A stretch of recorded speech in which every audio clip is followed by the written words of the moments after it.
Hello, everybody.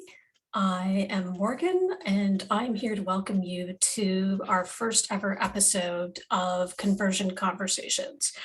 And what we're starting is a series of events where we get two pros who are practiced in their field and have opposing viewpoints about a topic that is dear to the CRO and testing community.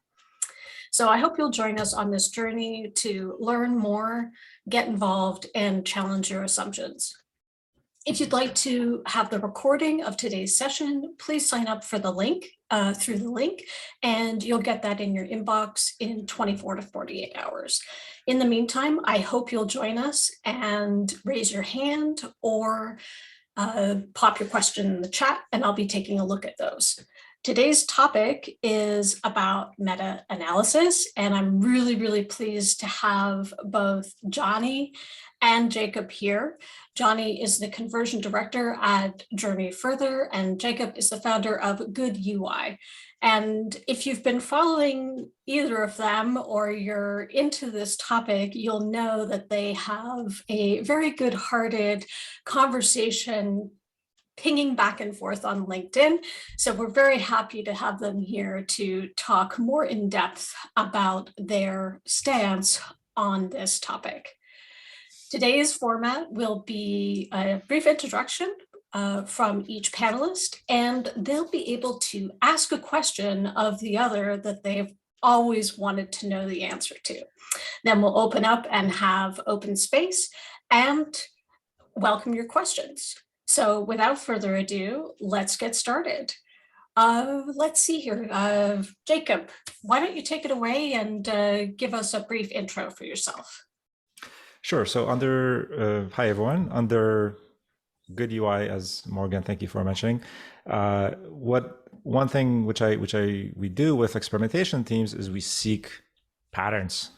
So there's a belief that experiments have value for to be remembered and aggregated in some form, whether it's heuristics, practices, some better, some worse, that have a longer value than just for the experiment for that one company or for that one instance of an experiment, but they have some predictive accuracy, not 100%, that can inspire further experiments or can be decided with, and that's kind of what that project does. It's a way of aggregating, looking for similarities between some experiments to help experimentation teams. Perfect. So that's your elevator pitch. Jonny, what's yours today? Yeah. So I run the conversion division of a performance marketing agency.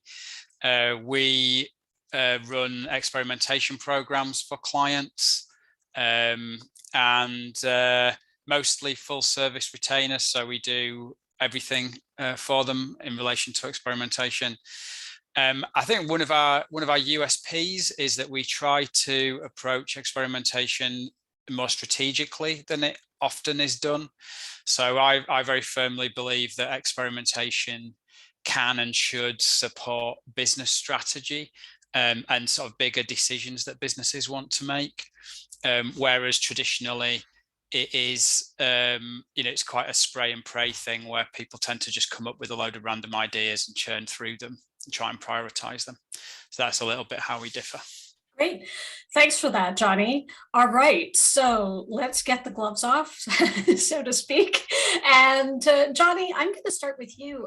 What's your question, your burning question that you have for Jakub that you'd like to dive into?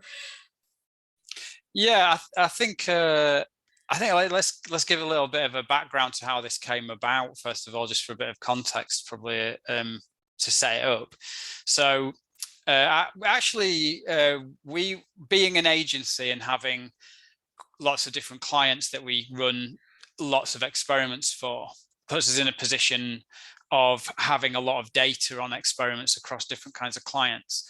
And we were actually wondering, should we build our own internal database of these experiments in order to do meta-analysis? Because I'm aware that that is a thing that agencies do. Some agencies do that have been around for quite a while. And so I just started to really think about it, and in the end decided that I didn't really see that much point in it. Anything that goes through my head like that, I end up posting it on LinkedIn, as anybody that follows me on LinkedIn will know. And that's where the discussion came from. And I guess just to explain why I think that goes back to what I was saying before, really, about experimentation and strategy. So the ostensible purpose of a meta-analysis database like that would be, as Jakub says, to find patterns in repeatable patterns that you can use. So, for example, if we did that, if we created a big database of experiments, we might find that removing the clickable nature of Trustpilot was predominantly a good thing to do. And so then you could use those patterns to run experiments on new clients and say, look, here's things that typically work, and so we'll go after them first. But the issue I have with that, I think, is... So, Jonny, I'm going to break in here. What's your question for Jakub? Well, I have to explain my thought process in order to ask the question. So really, if I get to it, the reason I think that doesn't work is because, A, if experimentation is supporting strategic business decisions, and those strategic business decisions are aimed at creating differentiation and creating uniqueness in a brand and in a proposition, then you want to be running experiments that are aimed at creating differentiation. But by default, a meta-analysis database like that is really the lowest common denominator. So you're really looking for the most average things that would work on any website ever. And so it's kind of like the worst kind of competitive analysis, in a way, where you're kind of copying what other people do. So my question would be, how can a meta-analysis database like that support more strategic decision-making and things that are aimed at furthering the differentiation of the brand or the proposition? Very cool question, and a valid one. I completely agree. So first of all, I'm going to say I don't put, let's call them practices and experimentation at odds. I think we both share the view that experimentation is a wonderful tool for carving out uncertainty or generating confidence, validating learnings, including differentiating and finding some interesting advantages or higher optimums. But I think experimentation, there's this exploit versus explore trade-off.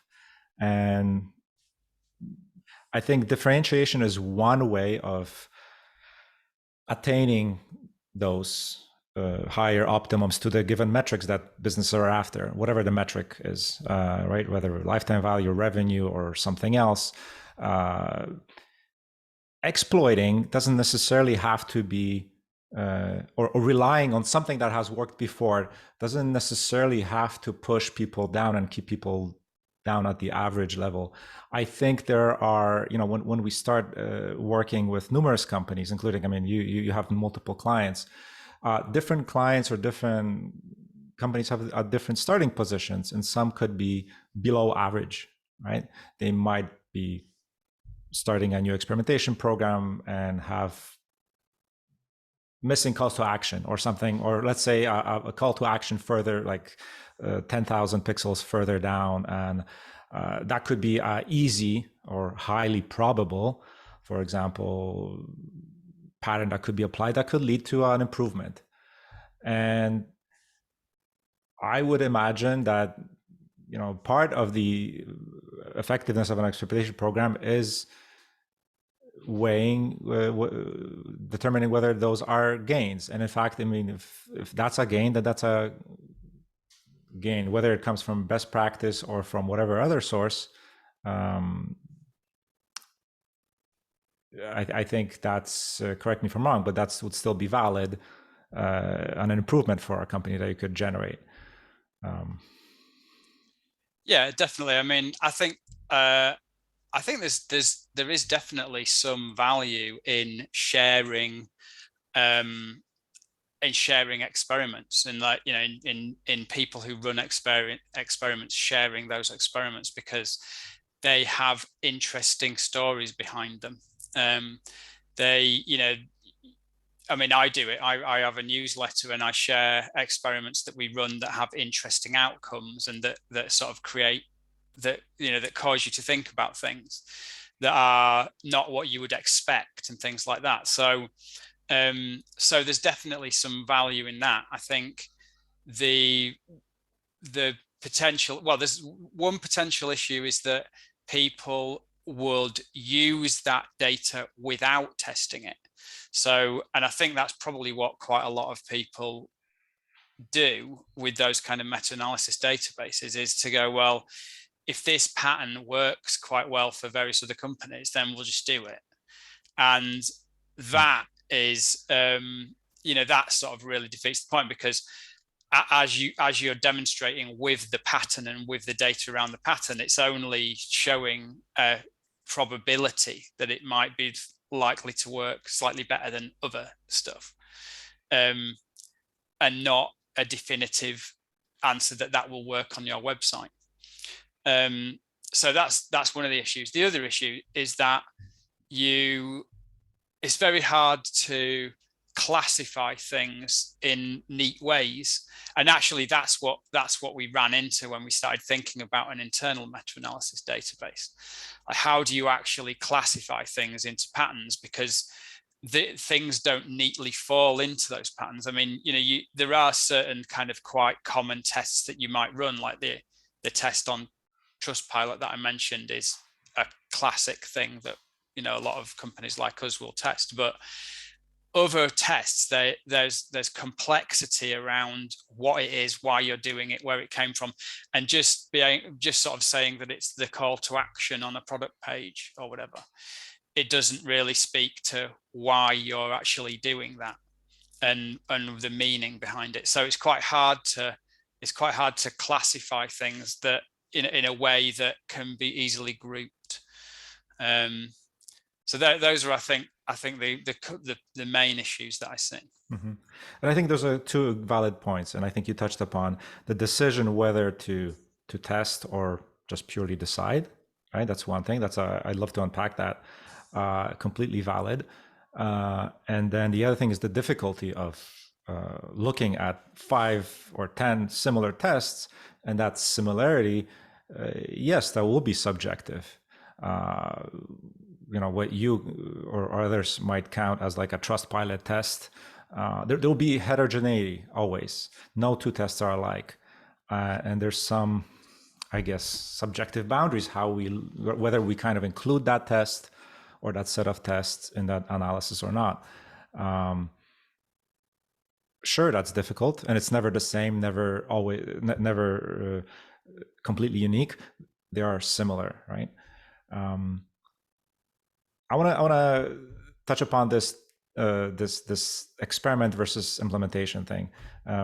Again, my default is probably the same as yours. I would default to validating whatever decision gets made, ideally through an experiment.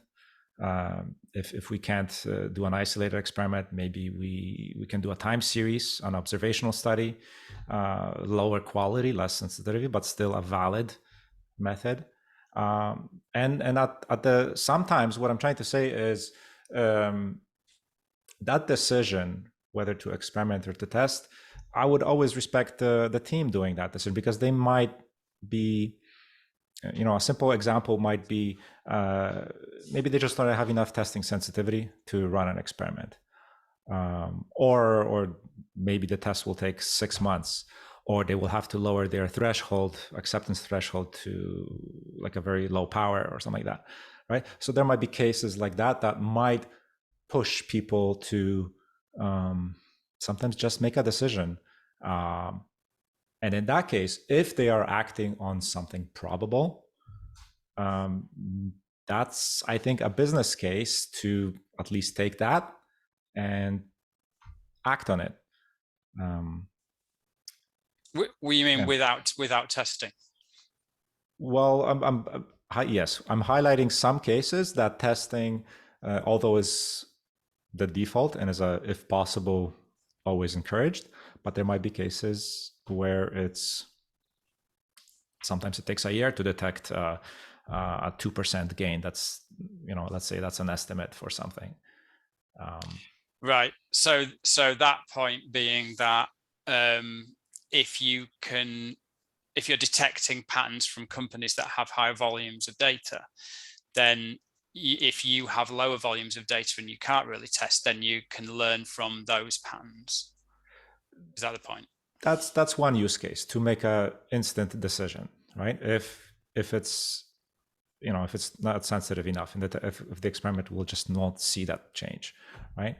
And that's kind of where this meta-analysis stuff comes in, is because it aims for higher accuracy of estimates by combining more tests and increasing generalizability. So, for example, for some of the Trustpilot stuff, we actually have a handful of tests, and they're very neutral with very low estimates.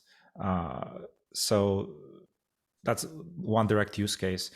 If someone has 200 sales a month, I would not encourage a test like that on its own, based on that data. That's not right. So that's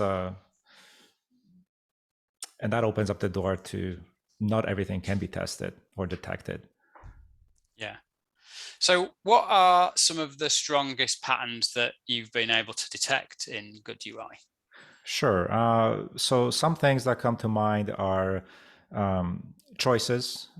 We give it a weird name, gradual reassurance, but basically letting people choose something, express what they want to express before asking them like buy or give us your information as a lead generation, right?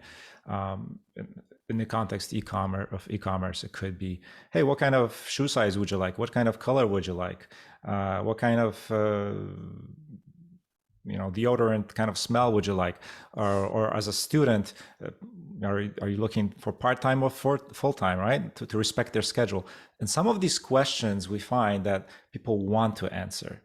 They want to be given a chance to express. They feel reassured. Maybe that increases motivation, and then everything else follows.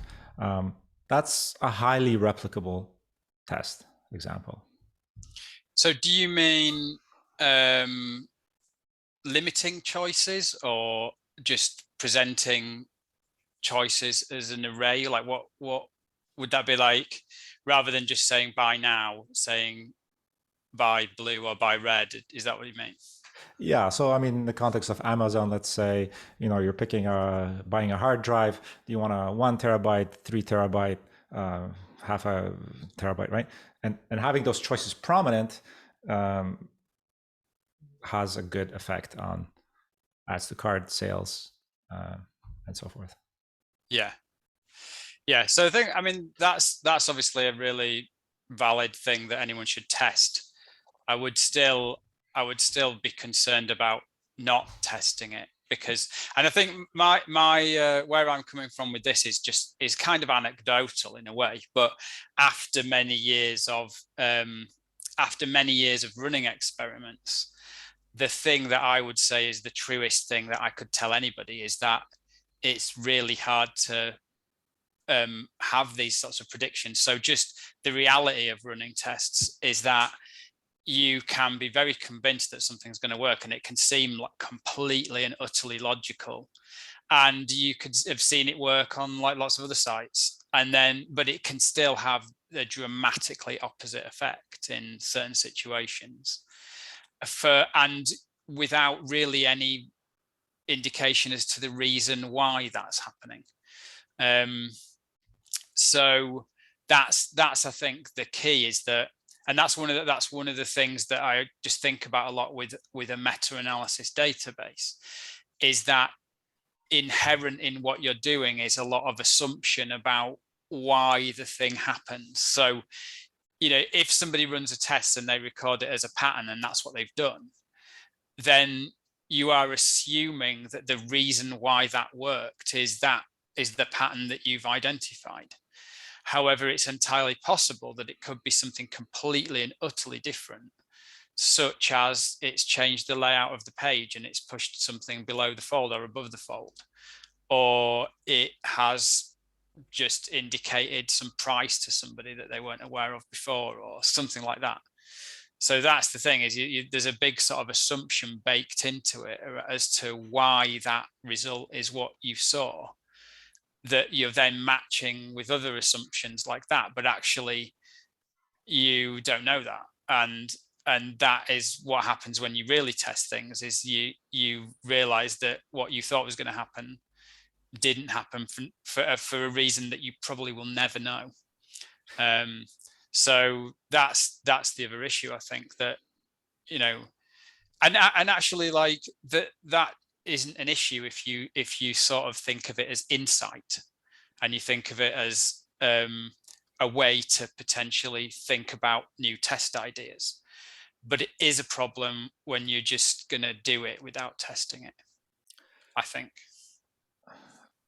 I'm going to agree that, again, the test is always the best for validating, right? It's the, right? It gives you the most confidence in your, whatever you're working on, in that scope for that client or whatever on that page or screen, that business. Yeah, there are some assumptions. But if we disregard, like, so one thing, like, there's nothing ever like 100% always will work, or, but equally, it also should be fair to say that if we have 7 similar tests with seven similar outcomes across 7 unique businesses, I think it would be dishonest to say that the probability is random, because that would mean we're disregarding all 7, like everything we have learned from those 7 experiments. I think it's statistically incorrect to say it's as the same as an unknown idea, because we already have gathered something. And I think that's where meta-analysis tries to can be done formally, which, by the way, I've never done a formal meta-analysis. I think, but it can be done also informally, where it gives us greater accuracy and expresses that as a better estimate that can go into testing, but not necessarily at all times, right? And yeah, I think the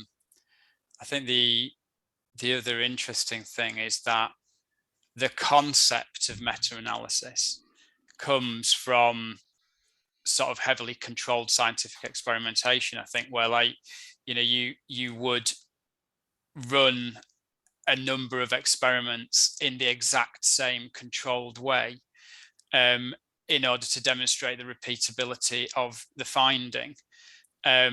But the environmental factors of that experiment would be very heavily controlled. So, if you're thinking of like a chemistry experiment or something, the environmental aspects of it would be very heavily controlled. But with website testing, it's a completely and utterly different thing. Like, one website is radically and utterly different from another website, because it's got a very different audience and very different things going on, even if it seems relatively similar. Even if it's the same product, then it's still completely and utterly different in millions and millions of ways. So you just cannot control for it. Right, and that's actually the beauty of it.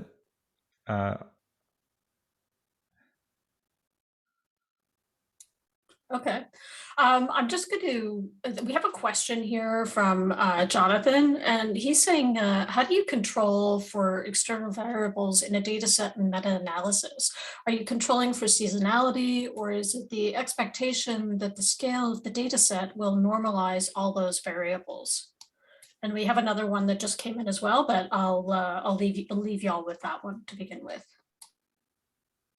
Well, that's to me that sounds like very similar what Jonny has been, asking about. Like, okay, there's like differences. There may or may not be differences, and no two studies are ever alike. There's always going to be slightly different environments,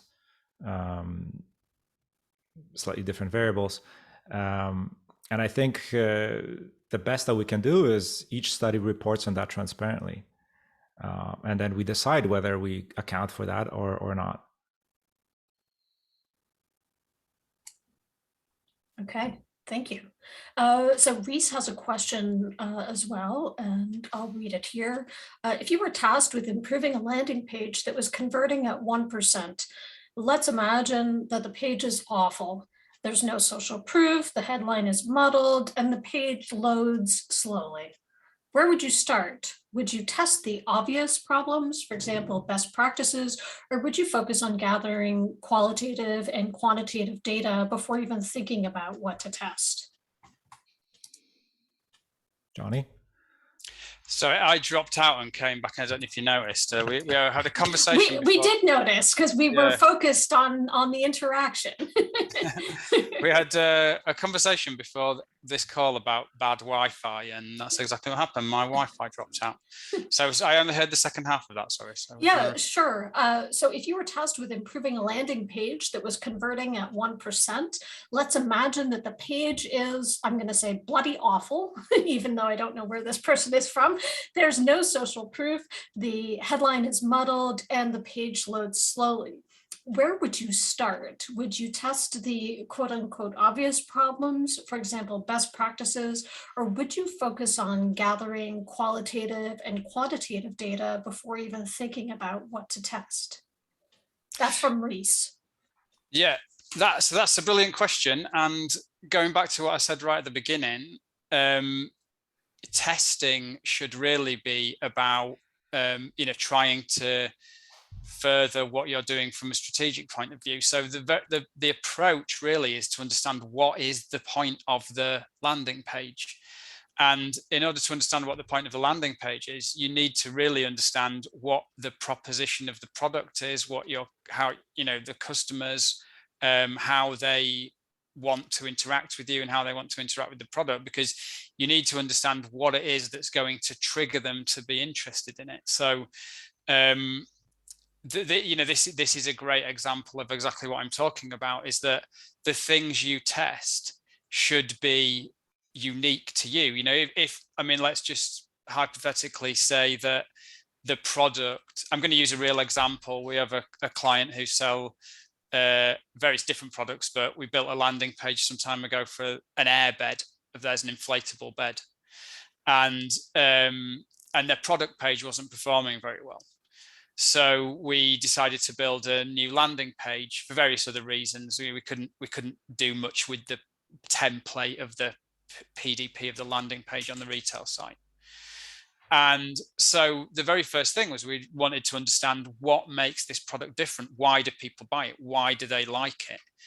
What is it that's going to make them stay here when they've searched for an airbed and clicked on this? What is the point of differentiation? And so that's what you're testing. You're testing, can you increase engagement by getting these kind of key points across? Now that would be very different from just going, so okay, well we'll make the CTA bigger, or these sort of structural functional elements of the page. Now they might work, they absolutely might work. There's nothing at this point to say that what I'm coming up with in terms of these propositional things will be better than some sort of functional element of the site or of the layout. But if you're approaching something like that, you should be approaching it from the point of view of understanding what that is strategically to the business, what it means and what it means to customers and things like that. So yeah, good, just a good example of what I was talking about. I heard you, I saw you, Jakub, kind of holding, smirking a little bit there. Do you have anything you want to add?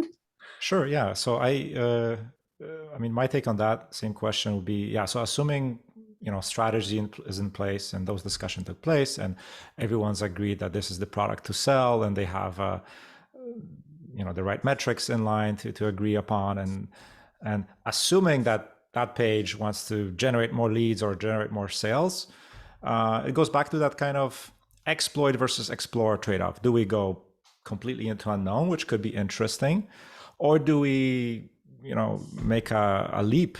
And this is kind of where, my preference would be to get those, let's call them obvious, but let's call them probable patterns out of the way, and exploit what we have learned in the past. And one quick way of doing that is actually through a leap experiment, where all the things that are highly probable get included in a single variation. We observe that typically increases impact, and therefore that's also a shorter testing duration. If something has a higher impact, it's easier to see, and then move on to the unknowns that are equally interesting. I love that. Two different ways to look at the same question. Let's take a look here. Okay, so we just came up on half an hour, but it sounds like I don't think Jakub, did you have ask your question to Jonny? Did you have a question for him?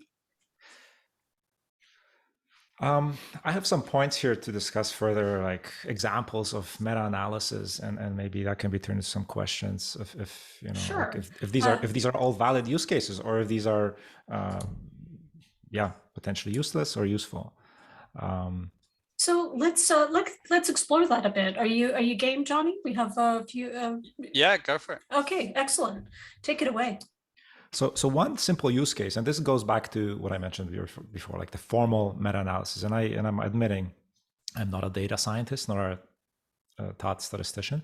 I'm very much interested in the topic, and I would love to be more formal about it in the future.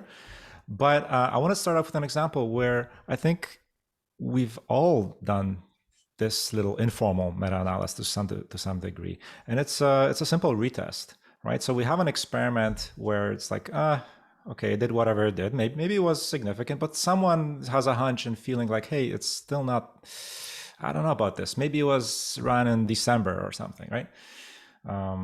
So we retested, and we maybe on the same site, maybe the same change. It's very, very similar. Not exactly 100% the same because it's a new time frame and some slightly new audiences, but it's extremely similar. And when we have two outcomes that are maybe similar, again, it worked back in December, it works in March, we kind of add them up together.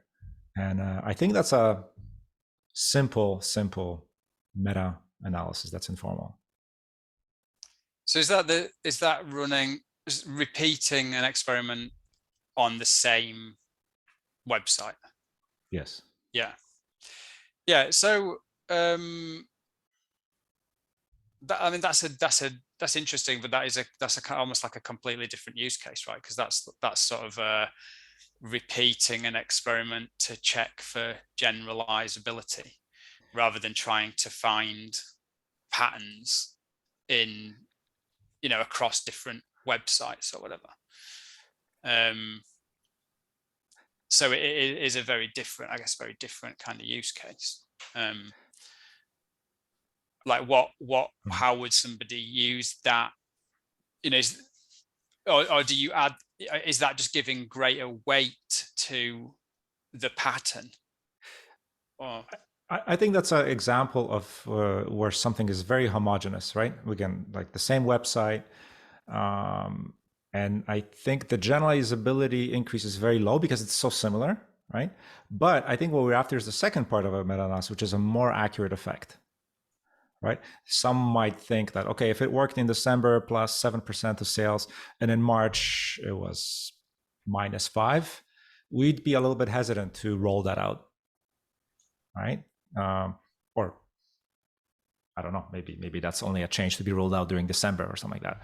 There's other analysis that can happen there, but it's kind of like a aggregation of these two tests that starts happening.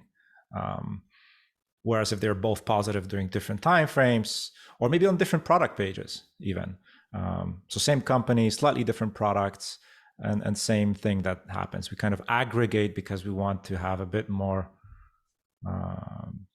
confidence, I guess, and more accurate estimates. Mm-hmm.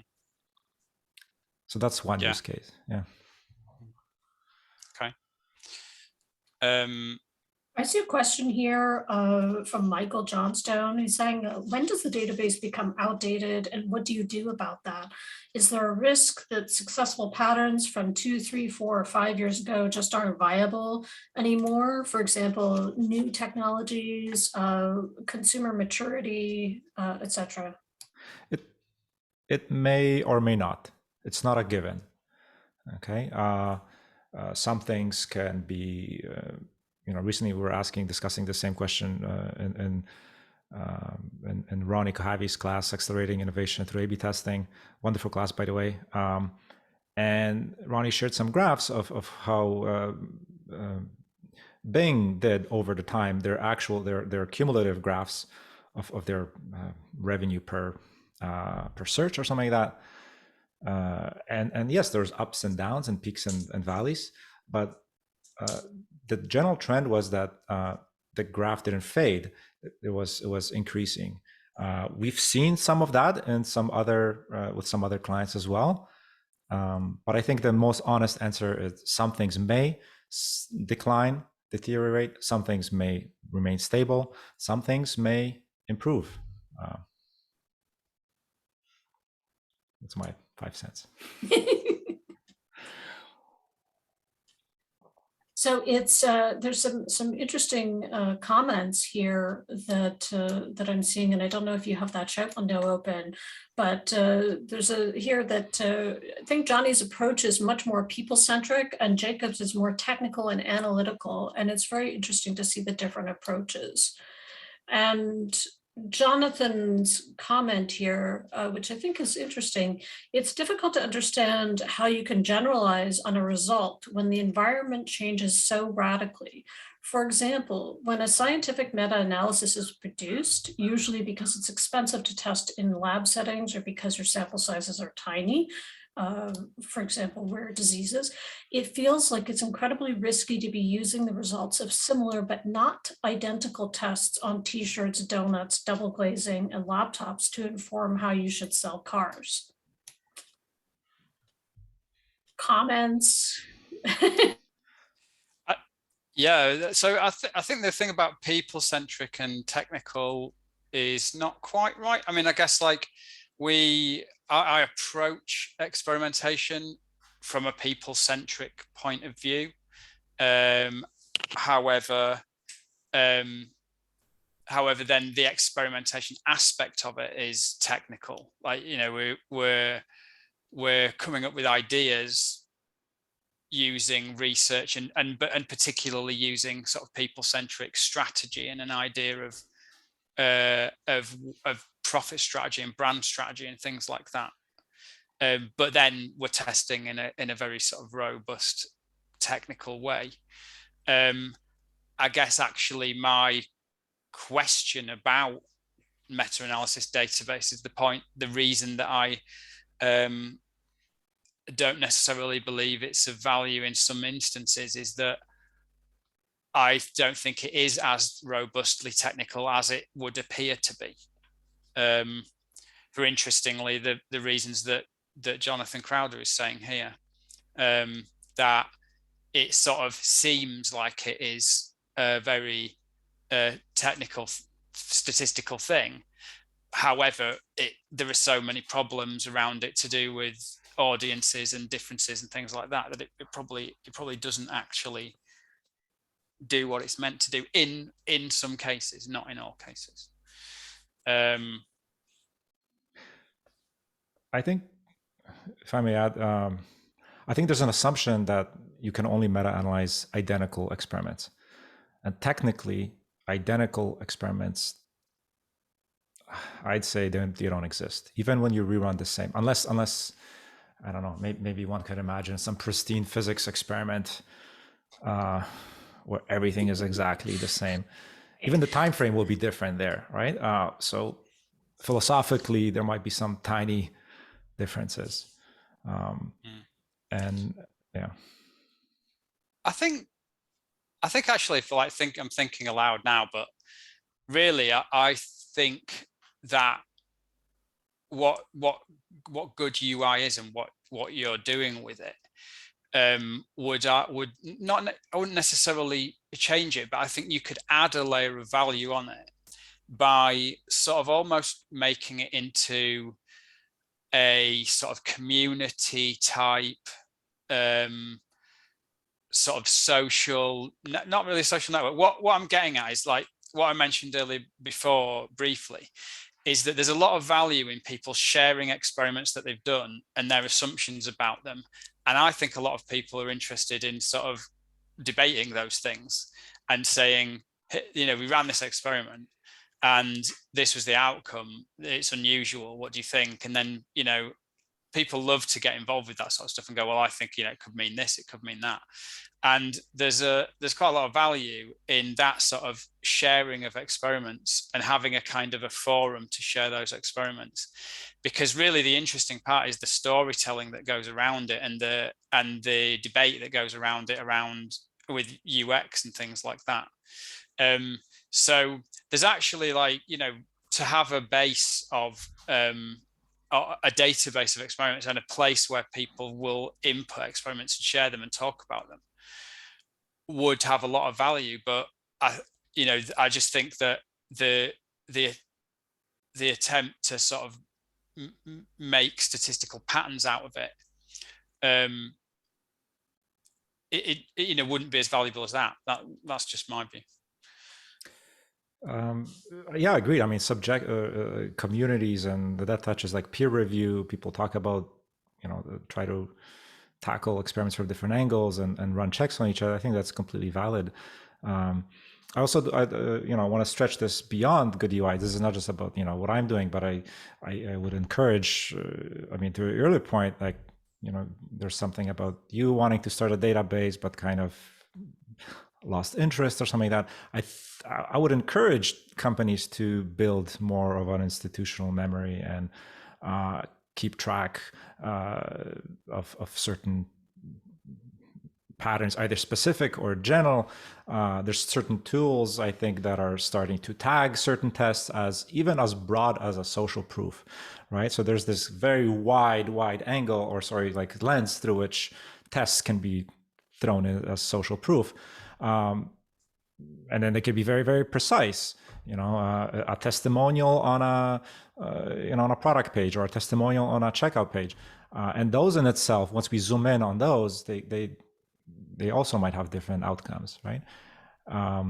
But that social element of sharing, I think that happens also either way. Certain companies roll out certain right, make changes, or hear about each other's experiments. There's cases of I think 10 years ago or so, I can't remember who was first, but whether it was Bing or Booking or opening stuff in new tabs. And that has, anecdotally, I've heard of these tests being rerun and working for completely different companies across the globe, including some of our own. We actually have a pattern as well where some people were inspired by that and they tried that opening a new tab interaction on listing pages, and it replicated. So sharing, I think, contains probabilities, and I think it's worthwhile to capture those for numerous reasons. Thank you. I think that's a great way to tie it up. Where you came up to 45 minutes. I would just like to button this up with a nice little bow. If each of you could give a sentence or two about what you would like the audience to take away, or maybe think about in their experimentation journey, that would be excellent. Jonny, would you like to go first?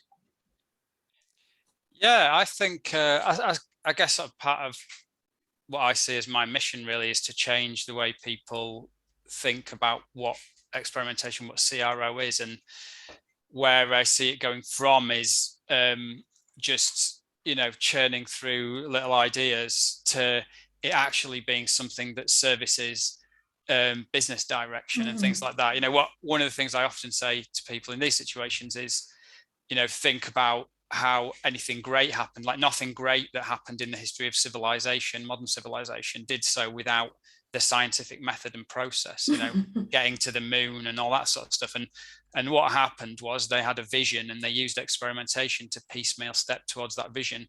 That is the opportunity for experimentation. You know, a business is an entity with a vision, and you can help it get there with experimentation. But what actually happens is people just, you know, churn around loads of ideas about changing the size of a box and things like that. So that is, you know, that's what I would want people to take away, is think about how experimentation can help answer bigger questions. I love that. Jakub? I think experimentation has a sibling, you know, knowledge generation. And if we, again, I would encourage everyone to default to run experiments and validate their hypothesis, because again, predicting is very difficult and we get surprised. It's a wonderful, wonderful tool.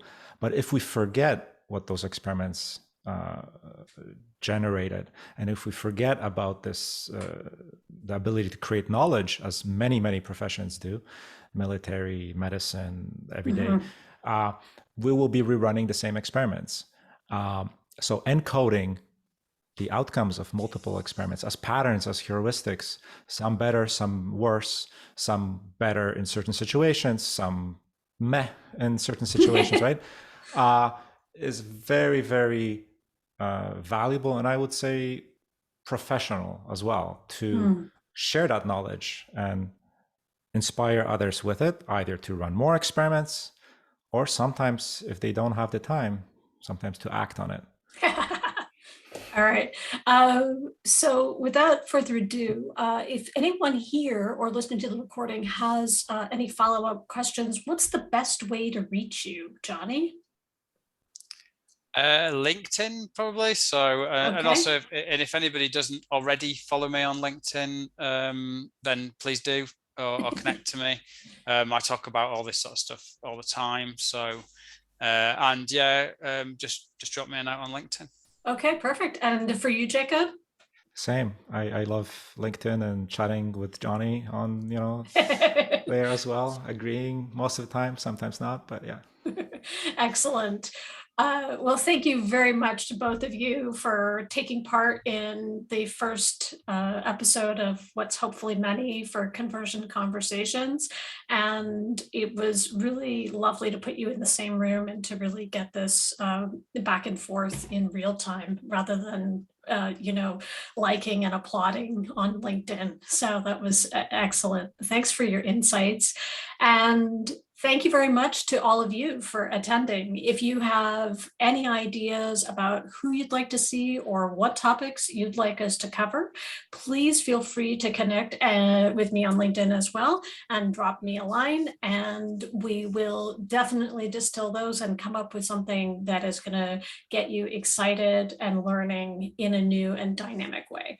Thank you so much for joining us today, and I hope everyone has a great rest of their quarter.